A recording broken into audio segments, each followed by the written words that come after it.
Assalamu alaikum 10th class. Our today's topic is feedback mechanism. What is feedback mechanism?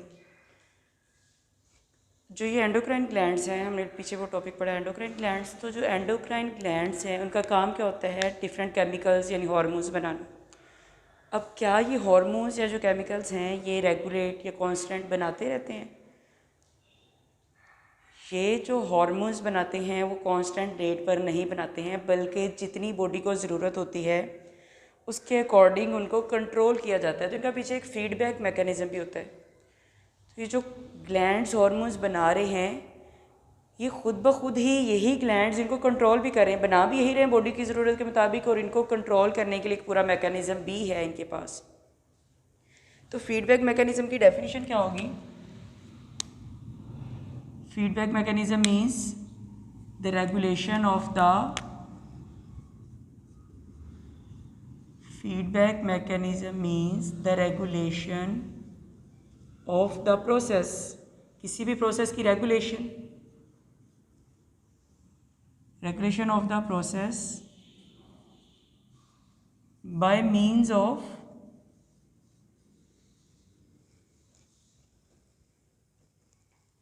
regulation of the process by means of the output of same process। अब ये इसकी एक definition है छोटी सी कि feedback mechanism का मतलब क्या है। जो भी वो प्रोसेस हो रहा है यानी जो भी हार्मोन रिलीज हो रहा है उसको रेगुलेट करना, रेगुलेशन ऑफ द प्रोसेस। लेकिन कैसे?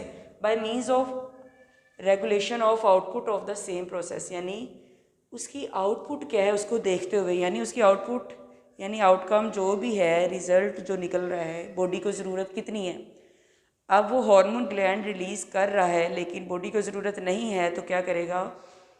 ये उसको कंट्रोल कर लेगा, उसको रेगुलेट करेगा, यानी उसके पीछे से सेक्रीशन रोक देगा। लेकिन अगर उसकी आगे ज़रूरत है और वो इस्तेमाल होता जा रहा है तो पीछे से उसको क्या करता जा रहा है, ये भी और बनाता जाएगा। तो ये है उसकी रेगुलेशन। ये डेफिनेशन आ गई, regulation of the process by means of the output of the same process. उसी की आउटपुट को देखते हुए अगर इस्तेमाल आगे हो रही है तो ग्लैंड आगे से और हार्मोन पीछे बनाता जाएगा। अगर जो वो ग्लैंड हार्मोन बना रहा है अगर उसकी बॉडी में कोई ज़रूरत नहीं है, वो इस्तेमाल नहीं हो रहा, तो ये क्या करेगा? पीछे से उसकी रोक देगा, उसकी सप्लाई को, इसके बनाने को, उसकी मेकिंग जो है वो रोक देगा। अब इसकी टाइप्स होती हैं फीडबैक मैकेनिज़्म की, 2 टाइप्स हैं। नंबर 1 टाइप है जो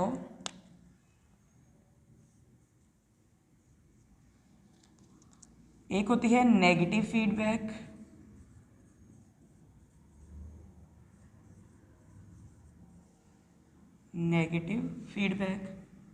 और सेकंड होती है पॉजिटिव फीडबैक।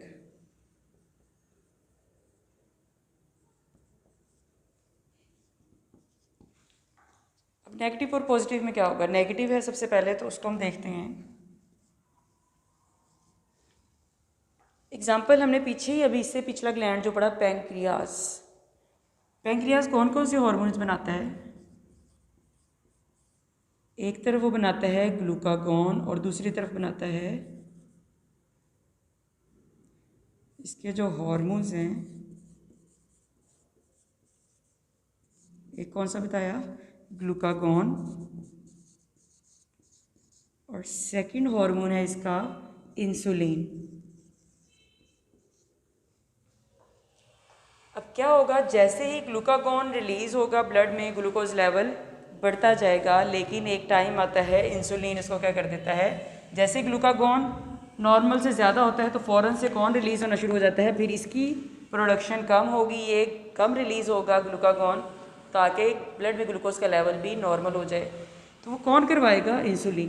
तो जैसे ही ग्लूकागॉन हार्मोन नॉर्मल से ज़्यादा रिलीज़ होता है तो फ़ौरन से उसको कंट्रोल करने के लिए पैंक्रियाज ही अपना दूसरा हार्मोन रिलीज़ कर देता है, इंसुलिन। तो इसको क्या किया जा रहा है? इसको इनहिबिट किया जा रहा है, इसको रोका जा रहा है। तो ये रोकना यानी इनहिबिट करना किसी चीज़ को, उसकी बॉडी में अब ज़रूरत नहीं है। ग्लूकागॉन हार्मोन जो ग्लूकोज लेवल बढ़ा रहा है उसकी बॉडी में ज़रूरत नहीं है उस इंक्रीज्ड ग्लूकोज की, तो उसको ख़त्म करने के लिए, उसको कम करने के लिए दूसरा हार्मोन रिलीज़ होगा, इंसुलिन। तो मेन यहाँ पर कौन कंट्रोल कर रहा है, किसकी कंसंट्रेशन यहाँ पर इफेक्ट कर रही है, ग्लूकोज का लेवल जैसे इंक्रीज़ होगा तब दूसरे वाला हार्मोन यानी इंसुलिन आएगा उसको कम करने के लिए। तो ये है नेगेटिव फीडबैक, यानी अगर एक चीज़ की प्रोडक्शन ज़्यादा हो रही है लेकिन उसका यूजेज नहीं है, उसका इस्तेमाल नहीं है, तो उसको रोकने के लिए दूसरा हार्मोन रिलीज़ हो रहा है। पॉजिटिव फीडबैक में क्या होता है, पॉजिटिव में अगर एक ग्लैंड अपना हार्मोन रिलीज़ कर रहा है और वो आगे इस्तेमाल होता जा रहा है, तो क्या उस ग्लैंड को हार्मोन खुद ब खुद कम कर देनी चाहिए उसकी प्रोडक्शन उस हार्मोन की। अगर उसका बॉडी में इस्तेमाल होता जा रहा है तो वो क्या करता जाएगा, पीछे उसको और ज़्यादा सिक्रीट करेगा। जैसे इसमें एग्जांपल है Suckling action of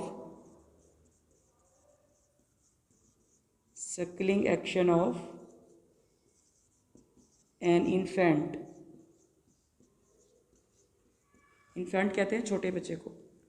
Suckling action of an infant, एक छोटा बच्चा जो है वो जब सकलिंग एक्शन जितना ज़्यादा उसका होता जाएगा उतनी पीछे उस फंक्शन से रिलेटेड जो हार्मोन है, वो जो ग्लैंड है वो ज़्यादा से ज़्यादा हार्मोन रिलीज़ करवाएगा ताकि क्या हो, मिल्क प्रोडक्शन भी ज़्यादा से ज़्यादा हो।